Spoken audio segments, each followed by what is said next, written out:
The clinic door that didn't close. The hallway of the private clinic was too quiet, the kind of quiet that pressed against your ears until your own breathing sounded guilty. Elena Hart sat alone on a narrow vinyl chair, her back stiff, her hands folded tightly over her stomach. The air smelled of disinfectant and something colder finality. Every surface gleamed, spotless and unforgiving, as if no trace of pain was allowed to remain here. Her phone vibrated in her palm. Julian Cross. She didn't need to open the message to know what it said. Still, she did. This has to be done today. Don't complicate things. Elena swallowed hard. 3 months pregnant. 3 words she had whispered to herself in the shower, afraid even the walls of their Los Angeles penthouse might hear. Julian had not smiled when she told him. He had opened his MacBook instead, eyes scanning emails while calculating her worth in risk percentages.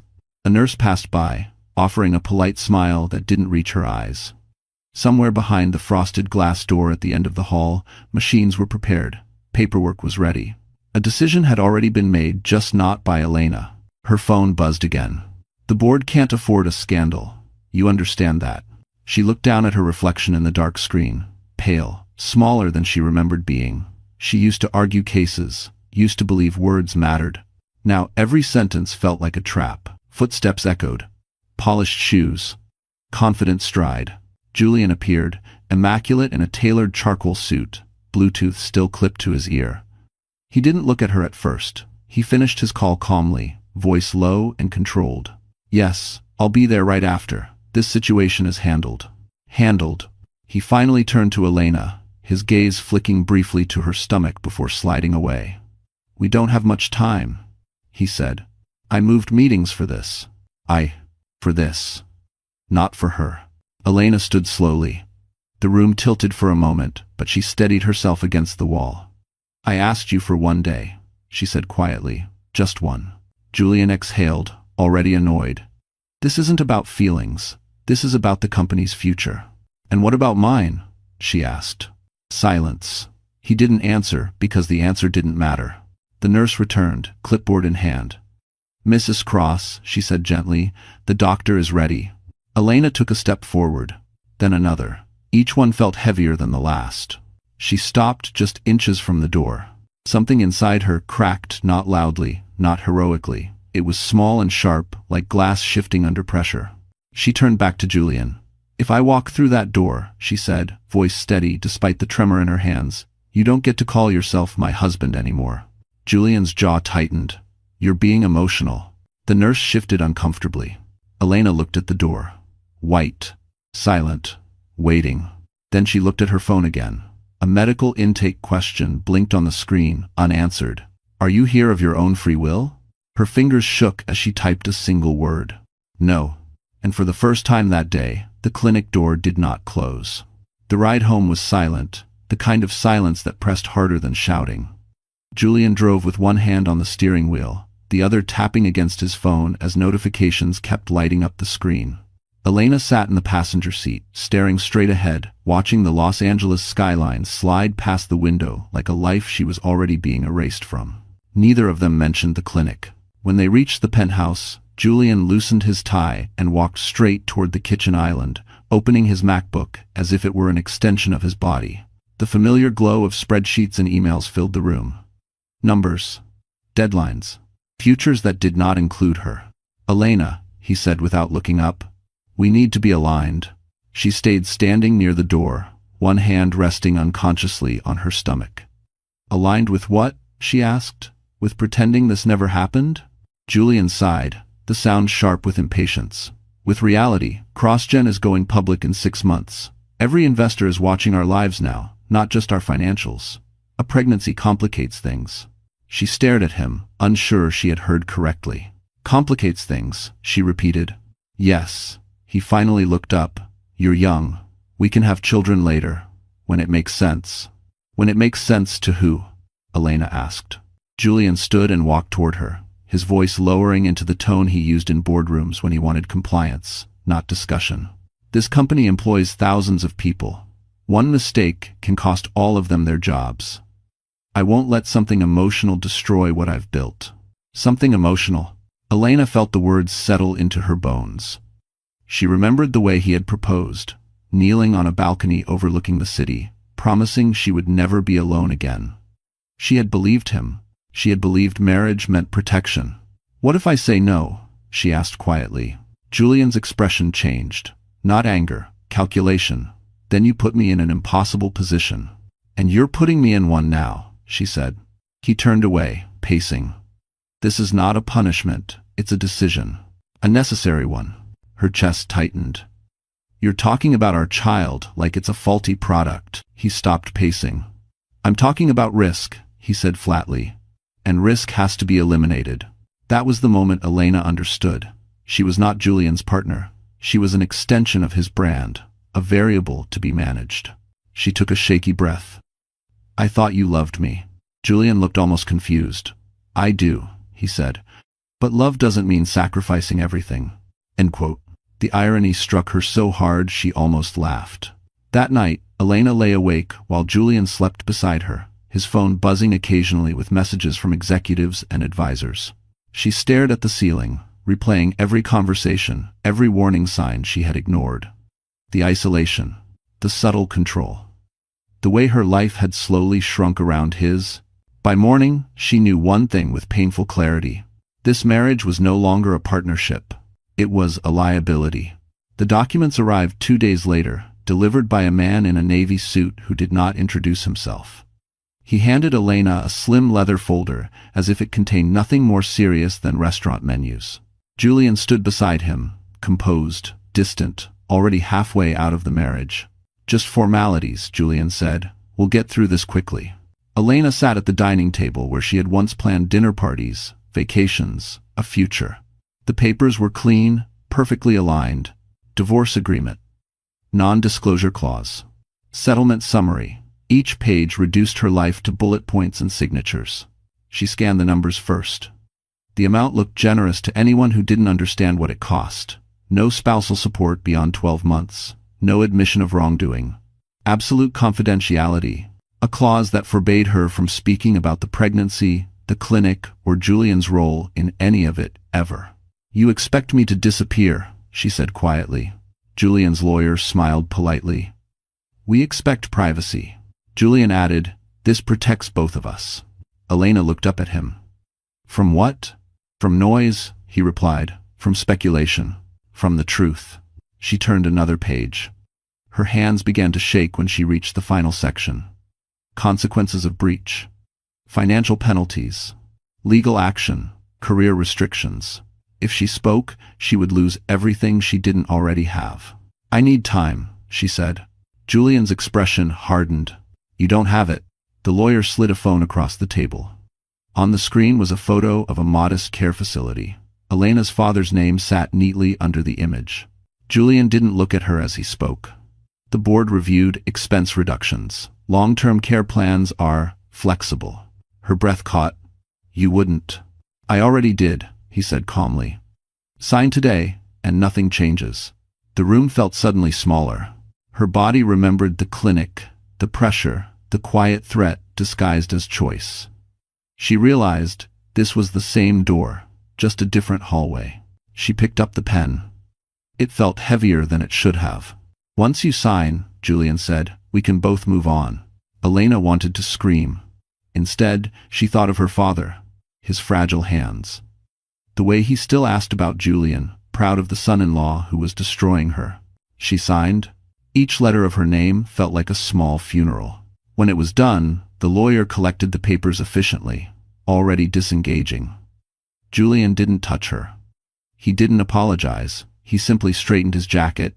"You'll receive the first payment tomorrow," he said. "I suggest you take some time away. Lay low." Lay low. Like she was something shameful. As they walked out, Elena remained seated, staring at the blank space where her marriage had been. The silence roared. Only when the elevator doors closed did she allow herself to cry. Not loudly, not dramatically, just enough to know that something inside her had been erased, and something else, quietly, had survived. Elena went into labor on a rainy Tuesday night in a town no one at CrossGen had ever heard of. She had chosen the hospital deliberately small, understaffed, far from Los Angeles, and even farther from Julian's reach. Her name on the intake form was incomplete, her address temporary. She had learned how to erase herself. The contractions came fast and wrong. The nurse frowned as she checked the monitor, then called for the doctor with a calm that felt rehearsed. Elena clutched the thin blanket, her teeth chattering, her body shaking with fear and exhaustion. She had imagined this moment 100 times, but nothing prepared her for the terror of realizing something was not going as planned. "He's early," the doctor said gently, "and he's small." Elena nodded, tears streaming down her face. "Please," she whispered, "just save him." Number tabulid. Hours blurred together, lights, voices, pain that swallowed everything else. When she finally heard a thin, fragile cry, it felt unreal, like a sound from another life. They placed him in her arms for only a moment. He was tiny, red, trembling. She counted fingers, toes. Each one felt like a miracle. "Caleb," she said softly. "Your name is Caleb." They took him away almost immediately. The doctor explained words like NICU and respiratory distress, but Elena barely heard them. She lay alone in the narrow bed, staring at the ceiling, her body aching, her heart split open.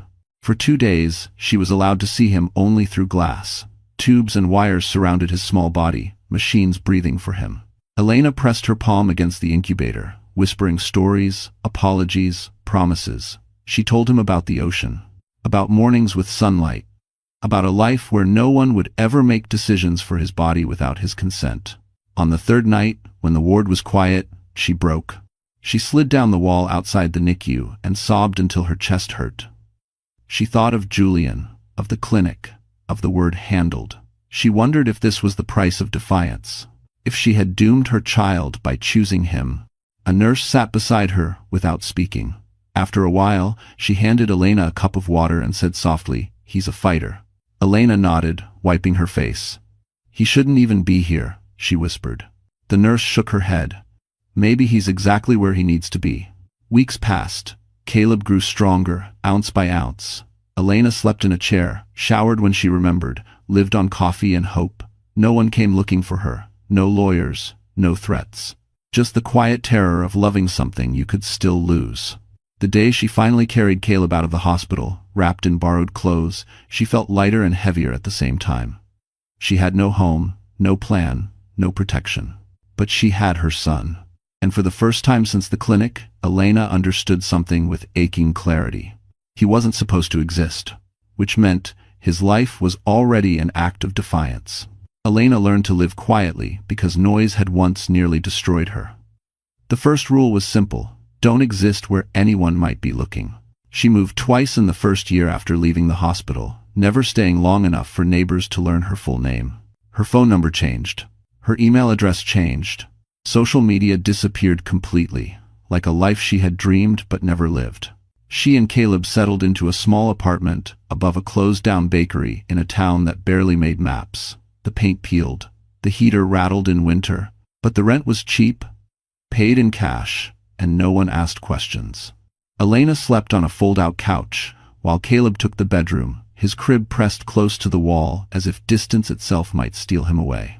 Money was always tight. The settlement Julian had provided felt poisoned, but she used it anyway because survival did not allow pride. She took remote contract, work risk assessments, ethics reviews, projects no one wanted their name attached to. She worked late nights on a dented laptop, her fingers moving fast and silent while Caleb slept with one hand curled around his blanket. Some nights she watched him breathe, just to reassure herself he was real. Caleb grew into a quiet child. Observant. Gentle. He learned early not to cry loudly, not because Elena told him to, but because he sensed her fear. When he laughed, it surprised her every time, like sunlight breaking through a heavy sky.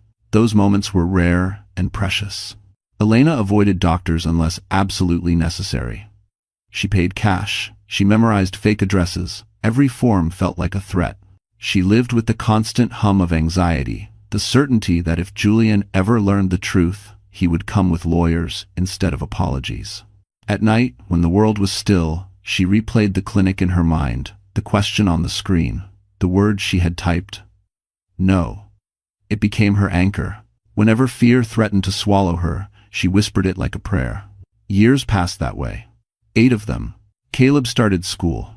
Elena watched from across the street, heart pounding, as he walked through the doors alone for the first time. She told herself this was normal fear, that every mother felt this. But she knew hers was different. Hers was sharpened by experience. She taught Caleb rules without explaining why. Never tell strangers your full name. Always check with mom. Never post photos online. He accepted them without question, trusting her completely. That trust both warmed and broke her. Elena did not date. She did not dream. Her world was small by design, narrowed to the exact shape needed to keep her son safe. Sometimes she wondered who she might have been if she had stayed. If she had obeyed, the thought never lasted long. Because every morning, Caleb woke up, and every morning, she chose him again. By the 8th year, Elena believed she had succeeded. Julian had moved on. The world had forgotten her. She had buried the past deep enough that it could no longer hurt them. Then, one email arrived. Mandatory attendance, Manhattan. And just like that, the ground beneath her carefully hidden life began to crack. Manhattan rose in front of Elena like a memory she had tried to bury too deeply. Steel and glass towers cut into the sky, sharp and indifferent, reflecting a version of herself she no longer recognized. She stood at the edge of the sidewalk near the hotel entrance, one hand gripping the strap of her worn bag, the other resting protectively on Caleb's shoulder. "This place is big," Caleb said softly, tilting his head back to look up. "It is," Elena replied, "but we're not staying long." That was a lie she needed to believe. The email had been polite, almost harmless in tone.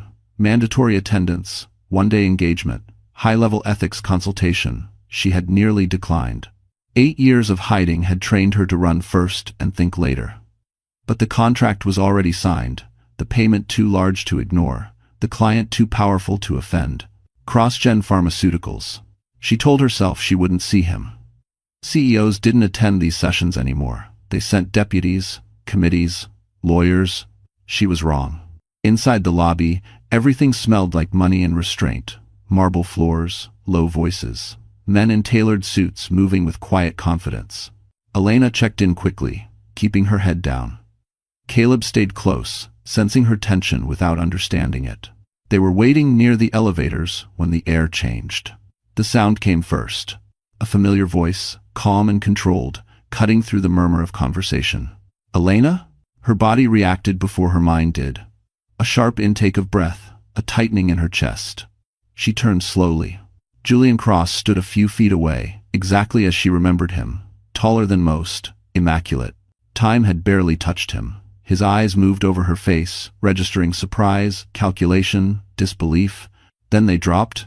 To Caleb. The world seemed to narrow, sound fading as Julian stared.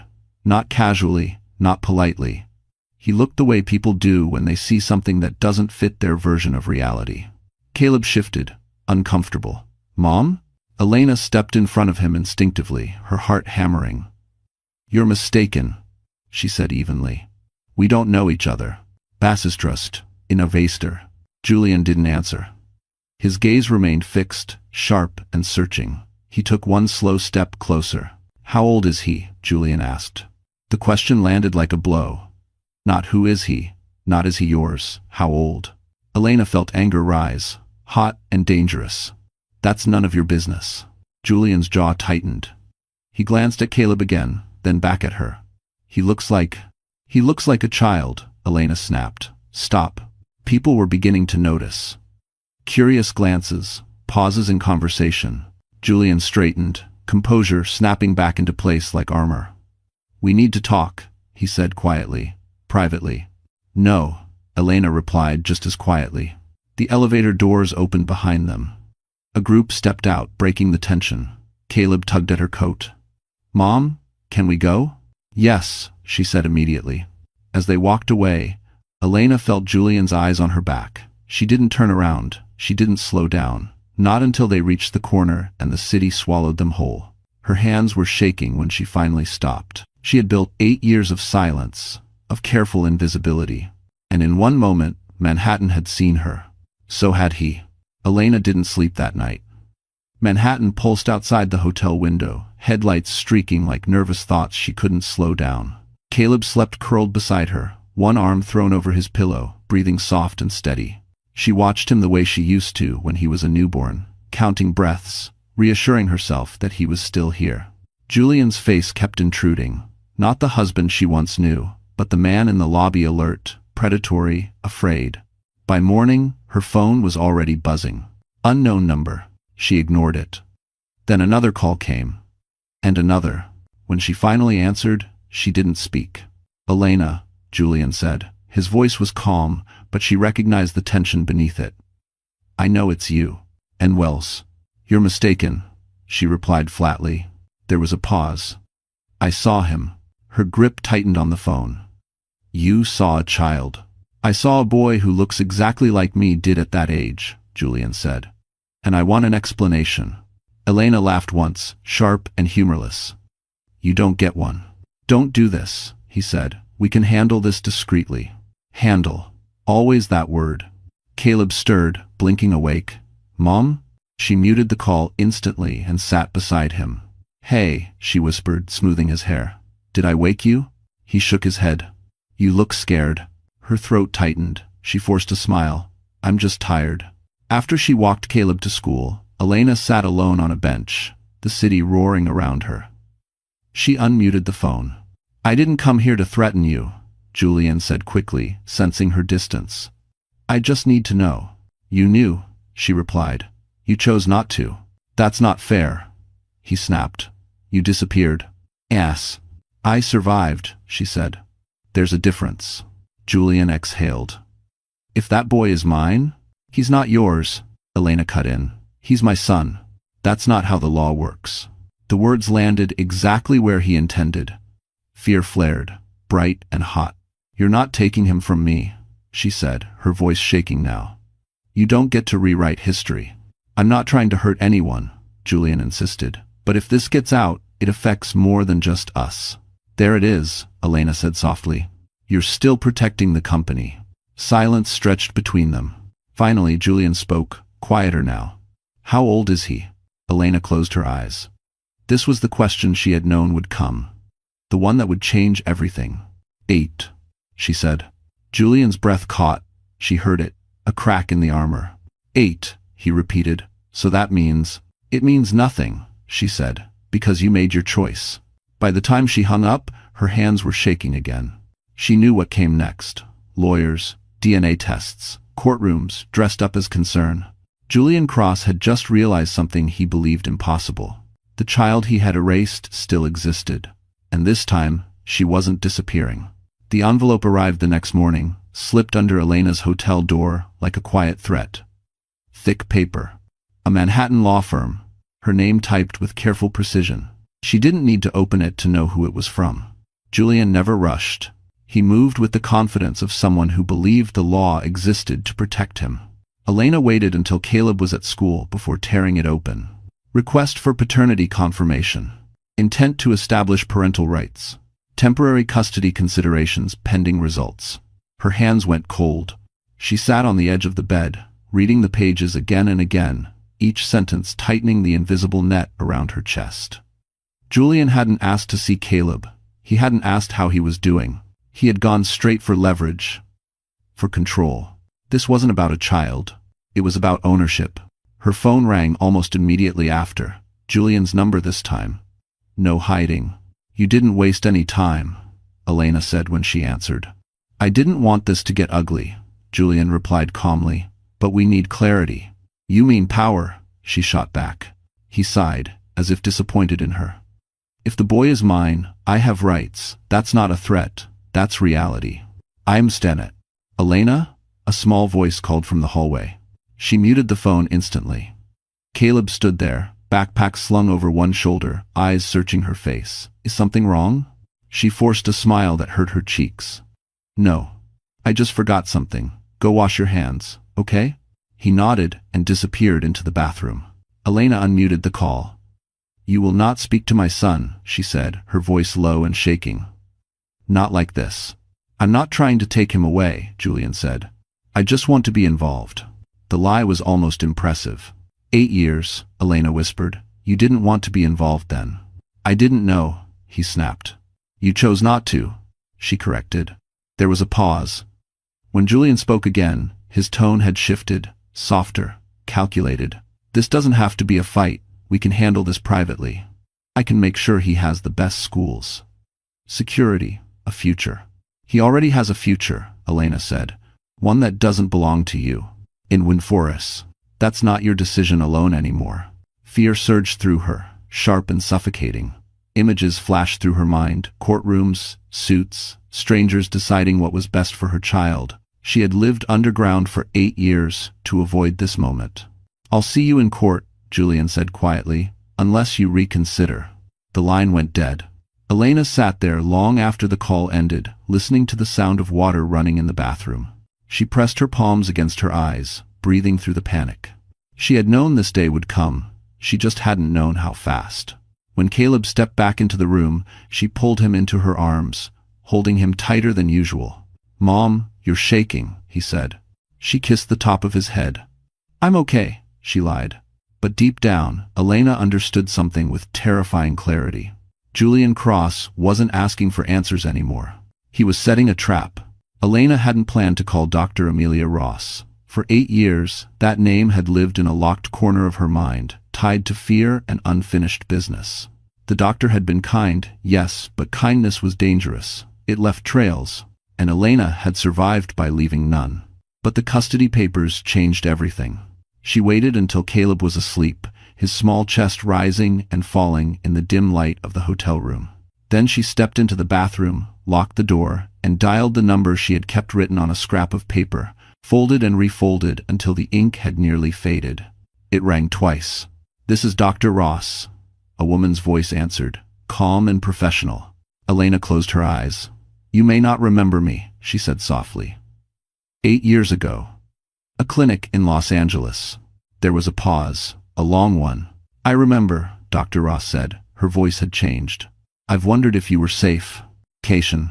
Something inside Elena gave way. "He found us," she whispered. "He's trying to take my son." "Is the child alive?" the doctor asked. "Yes."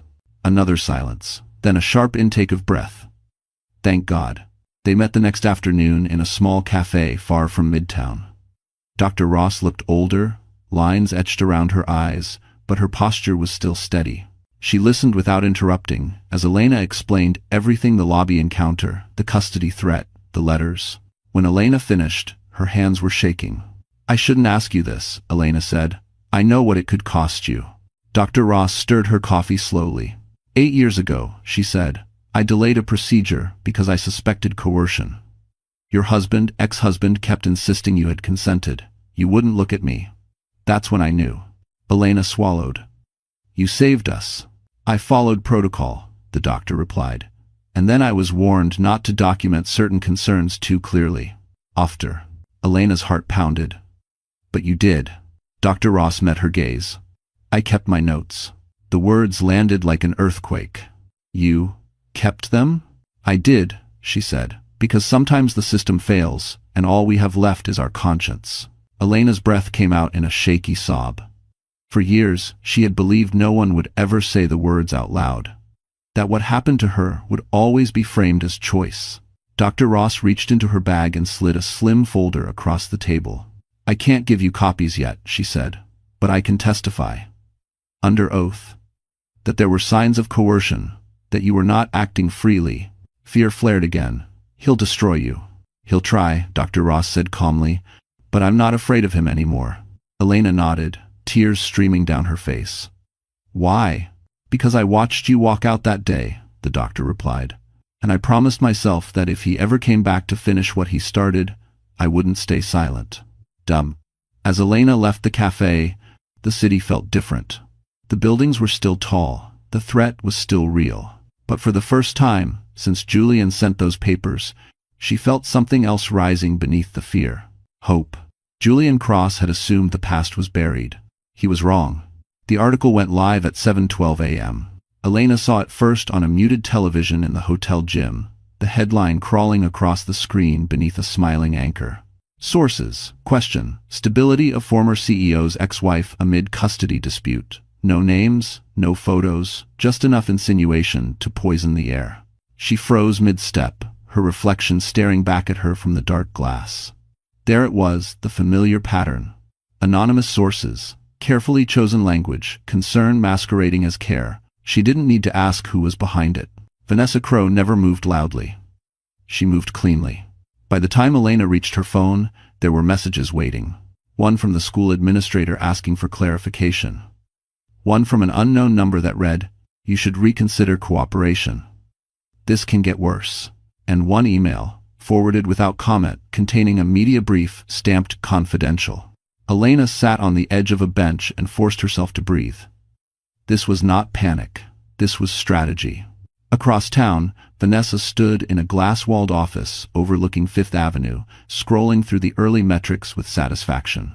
Engagement was strong, sentiment uncertain, perfect. She lifted her Cartier watch, noting the time, then tapped a message to Julian. "This buys you leverage. Use it." Julian didn't reply immediately. He was in a boardroom, listening as advisors debated optics and risk. He nodded at the right moments, but his thoughts were elsewhere, on a boy's face, in a hotel lobby, on the number 8, on a future he could no longer control. When his phone buzzed again, it wasn't Vanessa. It was Margaret Sloan. "We need to talk." "Today?" Julian frowned. Margaret rarely requested anything. She summoned. Back in the hotel room, Elena knelt in front of Caleb, adjusting his collar before school. "If anyone asks you questions," she said gently, "you don't answer. You come to me. Always." Caleb nodded. "Are we in trouble?" She kissed his forehead. "No, we're being tested." At noon, Elena received an email from an unfamiliar address. No subject line. One sentence in the body. "You are not the only one she's done this to." Attached was a file. Screenshots. Timelines. A pattern of media manipulation stretching back years. Crisis narratives shaped. Women discredited. Executives protected. Vanessa's signature was everywhere. Elena forwarded the file to one person only, Lucas Reed. His reply came quickly. "This changes the board's exposure. Don't respond publicly. Let them turn on each other." By evening, the tone had shifted. A second article appeared, softer, questioning the earlier claims. An internal memo leaked, denying authorization of off-the-record briefings. Vanessa watched the numbers dip, irritation flashing across her face. Julian arrived at Margaret's office just after 6. She didn't offer him a seat. "I warned you about Vanessa," she said. "You didn't listen." Julian opened his mouth to defend her. Margaret cut him off. "She's not protecting you anymore. She's protecting herself. Thank you for watching." Across the city, Elena stood by the window, watching the lights come on one by one. The trap had been set for her. Instead, it had begun to close around them. The boardroom on the 42nd floor overlooked Manhattan like a throne room made of glass. Floor-to-ceiling windows framed the skyline, and a long walnut table stretched through the center, polished to the point of intimidation. Julian Cross took his seat at precisely 9 a.m. Shoulders squared, expression controlled. If anyone was watching closely, they would have seen the tension in his jaw. Margaret Sloan sat 2 seats down, hands folded, unreadable. The meeting began as scheduled. Quarterly projections. Market confidence. A brief nod to the company's values-first leadership. Julian delivered his lines smoothly, the same way he always had. He spoke about innovation, responsibility, and trust, never once stumbling. Then Margaret cleared her throat. "Before we move on," she said calmly, "there's a matter of governance risk that requires immediate attention." Julian's pulse quickened, but he kept his face neutral. "Of course." She tapped her tablet, and the main screen lit up. Not charts, not numbers, headlines. Anonymous briefings. Questionable PR expenditures. A timeline of strategic media leaks. The room shifted. "These materials," Margaret continued, "suggest a pattern of narrative manipulation approved at the executive level. Specifically, during personal legal disputes." Julian leaned forward. "I had no knowledge of." "Julian," another board member interrupted, "the approvals came from your executive authorization code." Silence fell heavy and absolute. Across the city, Elena sat in a quiet conference room with Lucas Reed, watching the same presentation unfold via a secure stream. Her hands were clasped tightly in her lap, heart pounding, every instinct screaming that this was too much, too fast. Lucas leaned closer. "This is the point where men like him usually panic," he murmured. Back in the boardroom, Julian felt the walls closing in. If this is about my former marriage, he said carefully, then this board is crossing into personal territory. Margaret met his gaze. Personal conduct becomes corporate risk when it involves coercion, misuse of company resources, and reputational exposure. A new slide appeared. Not evidence, context. A note from legal counsel. A warning about potential whistleblower testimony. A mention of medical ethics. Julian's mouth went dry.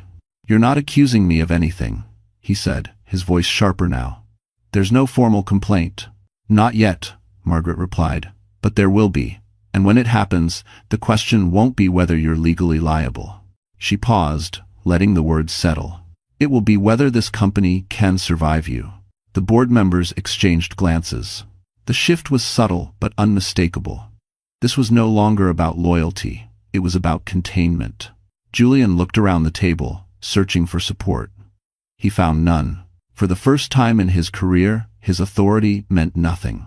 When the meeting adjourned, no one spoke to him. No reassuring hand, no quiet promise, just the sound of chairs moving and doors closing. Julian remained seated, staring at the skyline he once believed belonged to him. At that same moment, Elena exhaled slowly, tears blurring her vision. The truth hadn't destroyed her. It had finally reached him. Elena met Lucas Reed in a quiet conference room on the west side of Manhattan, far from the glass towers and news cameras. The room was simple, white walls, a long table, a pot of coffee growing cold between them. No assistants, no interruptions. For the first time in weeks, she didn't feel like she was walking into an ambush. Lucas arrived exactly on time. He was taller than she expected, dressed plainly in a navy blazer and open-collar shirt. Nothing flashy, nothing performative. He didn't reach for her hand right away. He waited, as if giving her space was instinctive rather than strategic. "I've read everything," he said once they sat down. "Not just the documents, the patterns." Elena nodded, her fingers wrapped tightly around a paper cup. "Most people stop at the headlines." "I don't," Lucas replied. "I used to be a federal prosecutor. Headlines are usually where the truth gets buried." Something in his tone, steady, unhurried, made her shoulders loosen just a fraction. He didn't ask why she stayed silent for 8 years. He didn't ask why she ran. He didn't ask what she might have done differently. Instead, he asked one question. "What do you need right now?" The simplicity of it caught her off guard. Elena swallowed hard. "I need my son to be safe," she said. "And I need the truth to be told without destroying him." "Eyes no." Lucas nodded slowly. "Then we don't make noise," he said. "We let the system do what it was designed to do when it's forced to." She studied his face, searching for doubt, for hidden judgment. There was none, only focus. "They're going to paint me as unstable," she said quietly. "They already started." "They always do," Lucas replied. "When a woman threatens power without raising her voice, they call it instability."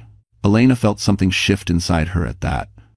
Not relief, recognition. Lucas leaned forward. "You need to understand something," he continued. "Julian Cross doesn't lose because you're angry. He loses because he broke rules he thought didn't apply to him. Medical ethics, corporate governance, coercion, those things leave trails. And if he comes after my son harder?" she asked. "Then he exposes himself further," Lucas said. "Men like him only know one way to fight." Elena looked down at her hands. "I'm tired," she admitted. "I've been strong for a long time," he said. In Edinburgh's, Lucas didn't rush to reassure her. He let the silence sit. "Strength isn't what kept you alive," he said finally. "Clarity did." She looked up at him then, really looked. There was no savior in his eyes, no promise to fix everything, just a man choosing to stand where it mattered. "I believe you," he said. "Not because of the evidence, because of the way you never once centered yourself above your child." Her throat tightened. For the first time since the clinic, someone believed her without conditions. And Elena realized something quietly, carefully. This wasn't rescue. This was alliance. The courtroom didn't look dramatic. That surprised Elena. She had expected something heavier, dark wood, sharp echoes, the kind of space that made people feel small. Instead, the room was plain, almost unimpressive. Beige walls, fluorescent lights, a seal behind the judge that looked more bureaucratic than powerful. And yet, This was where her silence would finally be examined. Julian's legal team arrived first, a quiet procession of tailored suits and leather briefcases. They sat confidently, whispering to one another, already acting as if the outcome were inevitable. To them, this was procedural. Paper versus paper. Money versus memory. Julian himself entered last. He didn't look at Elena. Elena sat beside Lucas, her hands folded tightly in her lap. Her heart hammered against her ribs, but she forced herself to breathe evenly. This was not the clinic. No one could rush her. No one could decide for her. The judge reviewed the motion without expression. Miss Hart is requesting the nullification of a non-disclosure agreement signed 8 years ago, she said. On grounds of coercion and duress. Julian's attorney stood immediately. Your Honor, the agreement was entered voluntarily, with compensation. There is no evidence. Lucas rose calmly. There is evidence, he said. And there is testimony. He submitted the medical affidavit first. Dr. Amelia Ross's words were precise, clinical, devastating. Indicators of coercion, external pressure. A patient expressing fear, but lacking safe alternatives. The judge read carefully, her brow tightening almost imperceptibly. Julian shifted in his seat. Lucas continued. The NDA was presented within 48 hours of a medical crisis, under explicit threat to a dependent family member's care. That constitutes duress. Julian's lawyer objected sharply. Speculation. The judge raised a hand. Let him finish. Next came the emails. Not many, just enough. Julian's language stripped of charm and framed by timestamps. Eliminate the risk. Handle it quietly. This cannot affect the company. Elena felt her chest tighten as she listened. She had lived with those words in her head for years. Hearing them aloud felt like watching someone else's scars exposed under bright light. Julian finally stood. Your Honor, he said, voice smooth, practiced. This is an attempt to rewrite history. My ex-wife benefited financially from that agreement. She cannot now claim victimhood simply because circumstances changed. The judge looked at him steadily. Mr. Cross, she said, consent obtained under threat is not consent. And silence purchased through fear is not a contract I am inclined to uphold. The room went still. She continued. Given the evidence presented, this court finds sufficient cause to suspend enforcement of the NDA pending full review. Elena's breath caught. Lucas placed a steady hand on the table, grounding her. Julian's face tightened, color draining slightly. For the first time, something fundamental had shifted. The wall he built from money and paperwork had cracked. As the session adjourned, Elena didn't look at him. She didn't need to. She had spoken without speaking, and the silence that once protected him was no longer his to command. The resignation didn't happen all at once. It began as a rumor, the kind that moves quietly through executive floors before it ever reaches the news. Elena heard about it from Lucas first, his voice steady but unmistakably sharp. They've placed him on temporary leave, he said. Publicly, it's framed as personal matters. Privately, the board is preparing for removal. Elena closed her eyes. Temporary. Even now, they were cushioning his fall. Julian spent that morning alone in his office, staring at the city through glass that no longer felt like protection. The same skyline that once fed his sense of dominance now looked indifferent. Emails piled up unanswered. Calls went to voicemail. The assistant who used to hover at his shoulder had been reassigned. At noon, Margaret Sloane walked in without knocking. It's over, she said simply. Julian turned, disbelief flashing across his face. You're making a mistake. Margaret didn't sit. No, we're correcting one. She placed a single folder on his desk. Inside were documents he had memorized by now: risk assessments, ethics reviews, projected losses if investors withdrew. His name appeared too many times to ignore. You made the company vulnerable, she continued, not because of the affair, not because of the divorce, because you believed no one would ever challenge your version of events. Julian laughed, a short, hollow sound. This is about her. This is about you, Margaret corrected. She survived you. That's the part you can't accept. By the end of the day, the press release was drafted. Leadership transition. Commitment to values. A clean narrative designed to reassure shareholders while quietly severing him from the throne he worshipped. Elena saw the headline that evening on her phone. CrossGen CEO steps down amid governance review. She read it twice, not feeling triumph, only a strange calm. Caleb looked up from his homework. "Mom?" She smiled gently. "Yes? You're not shaking anymore," he said. She hadn't noticed, but he was right. Her hands remembered fear better than peace. This time, they stayed still. Julian watched the same headline alone in his penthouse. Lights off, suit jacket tossed over a chair like something discarded. His phone buzzed, not with congratulations, not with sympathy, but with silence broken by absence. Vanessa hadn't called. Neither had the board.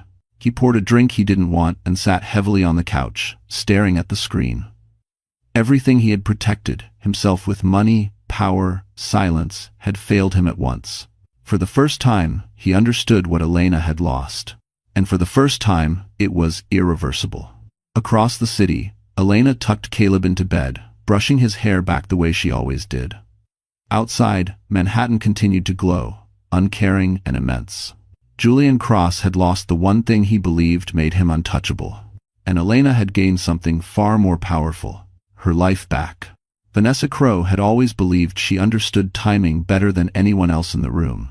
Timing was how she survived, how she rose, how she erased messes that other people were too emotional to clean up. So when the first call came from legal instead of media, she knew something had shifted beneath her feet. She didn't answer it. Instead, she stood at the window of her corner office. Cartier watch glinting against the glass, watching Fifth Avenue traffic crawl like obedient lines of code. Control, she reminded herself, was about staying ahead of the story. Her phone buzzed again. Then again. By noon, the silence around her had become noticeable. Assistants avoided eye contact, a calendar invite vanished. Her access badge hesitated for half a second longer than usual at the security gate. Vanessa frowned. She opened her laptop and logged into the internal server. An error message blinked back. Access restricted. That was when the email arrived. Internal audit review, immediate cooperation required. Her breath caught for the first time in years. Across town, Elena sat quietly as Lucas slid a printed report across the table. "It's worse than we thought," he said. Vanessa didn't just manage narratives. She funded them. Shell vendors, off-book retainers, media manipulation during at least 4 executive scandals. Elena scanned the pages, recognizing the pattern instantly, the same language used against her.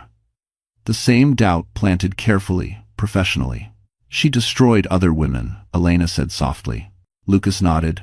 "And documented everything. She thought she was untouchable." Vanessa arrived at the emergency board session, composed, chin lifted, lips set in a practiced smile. "This is unnecessary," she began. "I've protected this company for years." Margaret Sloan didn't look impressed. "You exposed it." The screen behind them lit up. Invoices, email chains, strategic briefings stamped confidential. Vanessa's own words appeared in neat rows, stripped of context and charm. "Damage containment," Margaret read aloud. "Neutralize credibility. Redirect attention." Vanessa's smile faltered. "These were approved strategies," she said sharply. Julian knew. "Julian is no longer CEO," Margaret replied, "and you no longer have authorization." For the first time, panic cracked through Vanessa's control. "If you let this out," she warned, "it won't just be me." Margaret's voice was cold. "That's exactly why it's coming out." By evening, Vanessa's termination was finalized. No press release, no defense, just a quiet severing. Her firm cut ties within hours. Clients distanced themselves. The industry that once whispered her name with admiration now did so with caution. Elena read the news that night on her phone. Former communications executive under investigation for media manipulation. She didn't feel joy, she felt closure.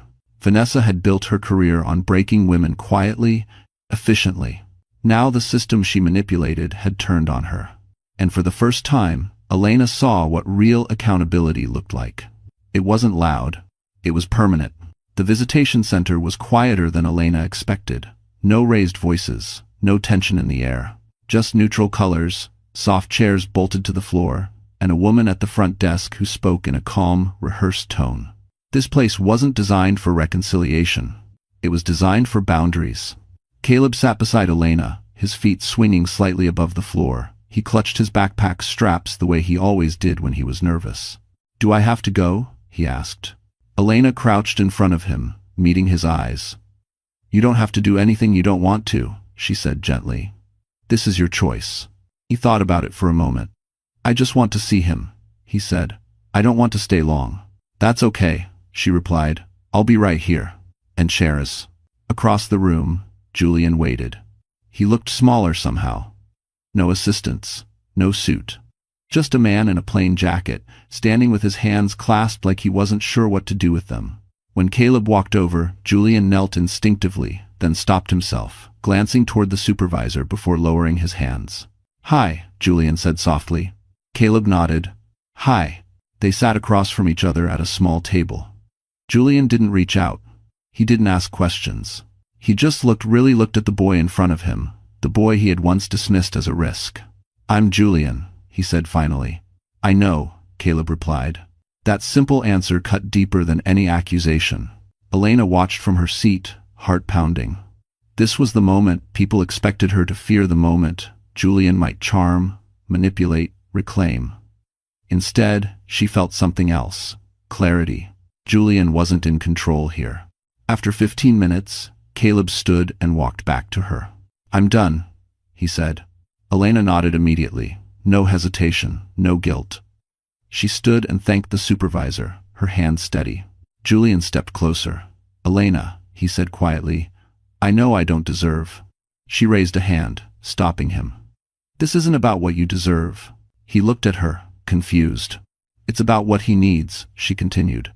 And right now, he needs consistency, safety, no pressure. Julian swallowed. I want to be better. Then respect this boundary, Elena said. That's where it starts. As they left the building, Caleb slipped his hand into hers. You didn't make me stay, he said. No, she replied. I never will. For years, Elena had imagined victory as something loud. Court rulings, public apologies, power-shifting hands. But walking away that day, she understood the truth. Her greatest strength wasn't winning. It was choosing not to repeat the cycle. Julian asked for the meeting through his lawyer, not directly. That alone told Elena everything she needed to know. Even stripped of his title, he still hid behind intermediaries, still believed distance could soften consequences. She agreed anyway. They met in a quiet restaurant near the river, the kind of place where conversations dissolved into background noise. Julian arrived early. He stood when she approached, unsure whether to offer a handshake. She didn't. You look well, he said finally. Elena sat across from him, folding her hands calmly. Say what you need to say. Julian hesitated. Without the boardroom, without leverage, he seemed smaller, older. The confidence that once filled every space now came and went in flashes. I lost everything, he said. The company, my reputation, my future. Elena watched him carefully. You lost control, she corrected. Not everything. He flinched. I know I hurt you. The words landed flat, too neat, too practiced. You didn't hurt me, Elena replied. You tried to erase me. End quote. Julian leaned forward. I didn't understand what I was doing back then. I thought I was protecting something important. You were, she said. You were protecting yourself. Silence settled between them. Julian looked down at his hands. I want to make things right, he said quietly. For him? Elena's jaw tightened. You don't get to use him as proof of your growth. I'm his father, Julian snapped, frustration breaking through. You're his biological parent, she corrected. Those aren't the same thing. Julian exhaled sharply, rubbing his face. What do you want from me? That question used to terrify her. Once, she would have searched herself for a reasonable answer, one that wouldn't provoke him. Now, she didn't hesitate. I want you to stop, she said. Stop trying to fix this for yourself. Stop trying to reclaim something you abandoned.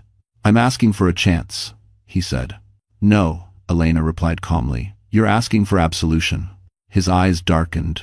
You can't punish me forever. I'm not punishing you, she said. I'm protecting my child. Julian looked away toward the water. He looked at me like I was a stranger. That's because you are, Elena said. To him, the truth sat heavy between them. Julian had imagined redemption as a moment, one apology, one gesture, and the world would realign. He hadn't imagined boundaries that didn't bend. I'll do whatever it takes, he said quietly. Elena stood. Then respect the limits the court set. Show up when allowed, leave when asked, and don't expect gratitude. Julian looked up at her. Will he ever forgive me? She paused. That won't be your decision. As she walked away, Elena felt no triumph. Only certainty. Julian Cross had finally said the words he should have said years ago. But timing mattered. And some apologies arrived too late to change anything at all. The family court session was scheduled for 30 minutes. No grand jury. No audience. Just a judge, 2 attorneys, and a decision that would shape a child's life far more than any headline ever could. Elena sat straight backed at the wooden table, her hands folded, her breathing slow and deliberate. This room felt different from the others. No posturing, no theater, just consequences. Julian arrived late.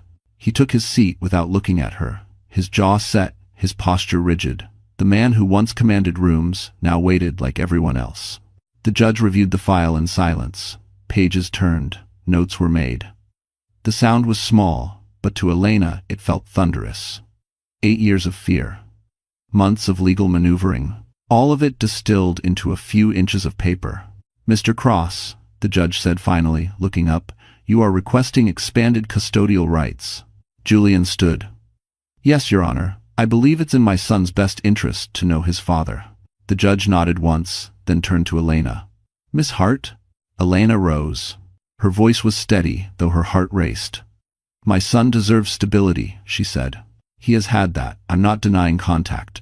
I'm asking that it be safe, supervised, and paced according to his needs, not adult regret. Julian's lawyer objected, citing resources, education, opportunities. The judge raised a hand. This court is not persuaded by wealth. She leaned forward slightly. The evidence shows a pattern of coercion, control, and delayed interest. Parenthood is not retroactive. End quote. The room went still. Julian's shoulders tightened. I'm trying now, he said, unable to keep the edge from his voice. Trying does not erase impact, the judge replied calmly. It responds to it. She reviewed the final page. This court grants Miss Hart full legal and physical custody. Mr. Cross will be permitted supervised visitation under the existing schedule. Any expansion will be contingent on demonstrated consistency over time. Elena's breath caught. She didn't smile. She simply closed her eyes for one brief second and let the weight lift. Julian sat back down slowly. The decision landed hard, not because it was unexpected, but because it was final. As the session adjourned, Elena gathered her papers. Her hands were steady. Outside the courtroom, the hallway buzzed with quiet conversations, footsteps echoing like punctuation marks at the end of a long sentence. Julian approached her near the exit. So that's it, he said, hollow. That's the boundary, Elena replied. He hesitated. You've won. She met his eyes. This was never a competition. He searched her face, perhaps for anger, perhaps for satisfaction. He found neither. Elena stepped into the sunlight outside the courthouse. The city moved on around her, indifferent and alive. She pulled out her phone and sent one message. It's done. I'm on my way. Across town, Caleb waited, unaware of how quietly his future had just been protected. Justice didn't shout. It set limits and held them. The city felt different after the ruling, as if Manhattan itself had exhaled. Elena noticed it in small things, the way her shoulders no longer stayed raised, the way her steps felt lighter as she walked along the river path that evening. Caleb rode his scooter ahead of her, laughing when he nearly lost balance, then looking back to make sure she was watching. She always was. Lucas walked beside her, hands in his coat pockets, matching her pace without trying to lead. He hadn't said much since court. He hadn't needed to. Some victories were meant to be absorbed slowly. Are you okay? He asked finally. Elena nodded. I think I'm learning what okay actually feels like. They stopped near a bench overlooking the water. The city lights reflected in long, broken lines, shimmering and imperfect. Caleb parked his scooter and sat down nearby, focused on a small bag of pretzels, content in his own world. Lucas turned toward Elena. I want to say something, he began, then stopped. He took a breath, not rushing. Not because today went well, not because things are calm now. She looked at him, curious but unafraid. I didn't step into your life to fix it, he continued.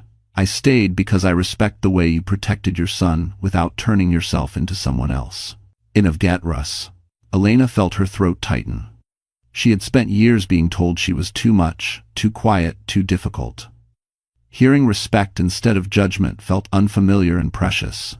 Lucas reached into his coat pocket, then paused, glancing toward Caleb. "Hey buddy," he called gently. "Can you give us a minute?" Caleb shrugged, unbothered. "Don't go far." Lucas smiled. "Wouldn't dream of it." When Caleb turned back to his snack, Lucas faced Elena fully. He didn't kneel. He didn't perform. "I love you," he said simply. "And I love the life you've built, even the messy parts. I'm not asking to replace anything. I'm asking to join it if you want me to." He opened his hand. A small ring rested in his palm. Modest, thoughtful, no spectacle. Elena stared at it, then at him.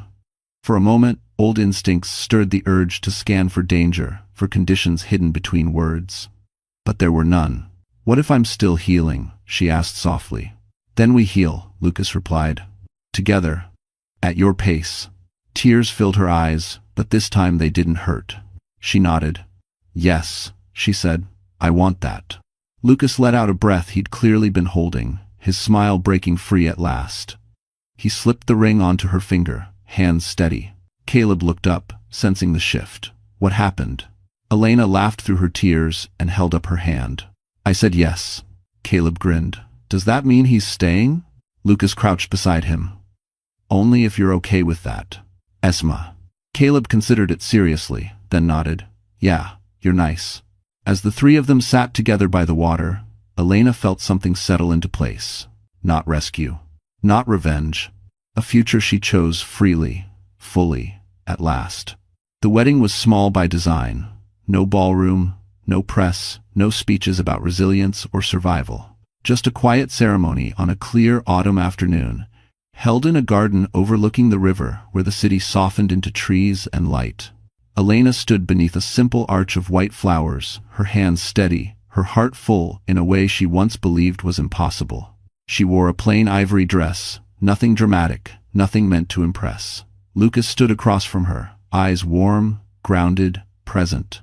When he took her hands, there was no sense of being claimed or saved, only chosen. Caleb stood beside them, fidgeting slightly in his suit, trying very hard to look serious.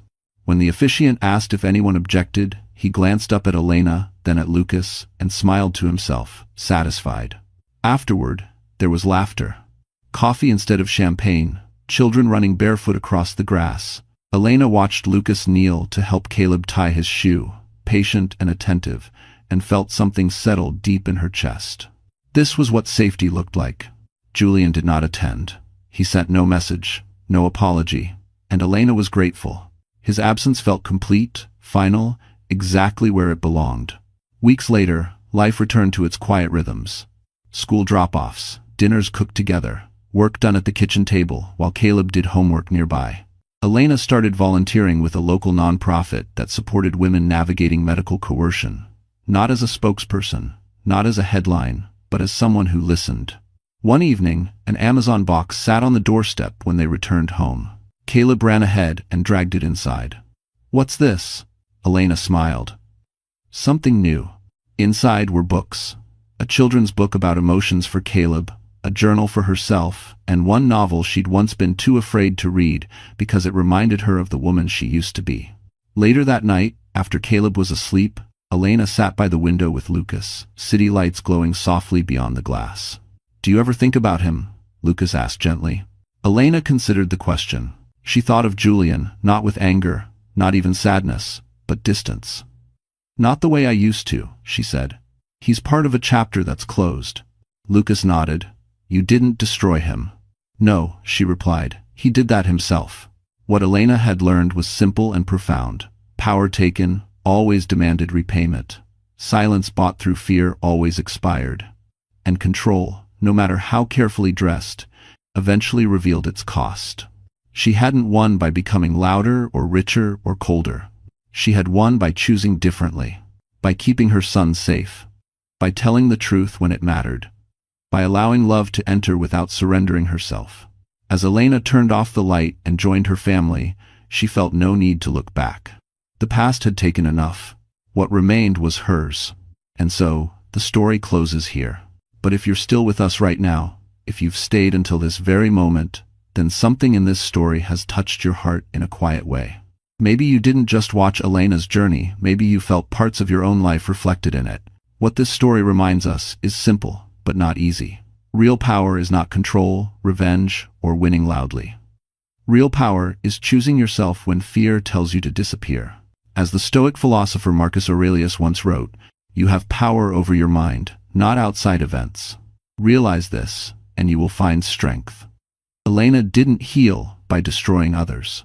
She healed by setting boundaries, telling the truth, and refusing to become what hurt her. Another Stoic truth says, the best revenge is not to be like your enemy. And that is exactly what happened here. Justice came, not through anger, but through clarity and patience.